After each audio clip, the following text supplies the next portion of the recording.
Punjab educators association ज़िला हफ्जाबाद ने पंजाब हुकूमत की तरफ से पे एंड सर्विस प्रोटेक्शन का नोटिफिकेशन जारी न करने के खिलाफ डिस्ट्रिक्ट प्रेस क्लब के सामने एहतजाजी मुजाहरा किया।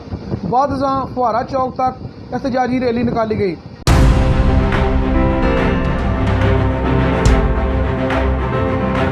एहतजाजी मुजाहरा की क़यादत सूबाई फ़िनांस सेक्रेटरी मियाँ मोहम्मद सुलेमान, ज़िली सदर शबीर मोहम्मद गुजर, अहमद हुसैन चट्ठा, ज़ुबैर हुसैन हाशमी, सैयद अरफान शाह, मलक मंजूर लाही ने की।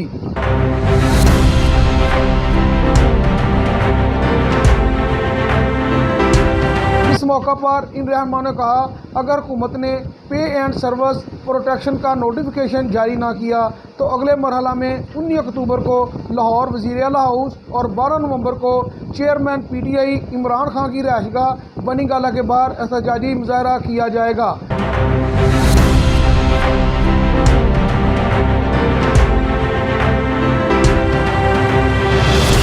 और धरना भी दिया जाएगा। एहतजाजी मुजाहरा में असातिज़ा रहनुमाओं अहसानुल्लाह बावरा, रियाज अहमद तारर, ज़ुबैर अहमद हंजरा, राना वकार अहमद, नसीरुद्दीन, ज़फ़र इकबाल पट्टी और ज़ाल इकराम हंजरा ने भी शिरकत की।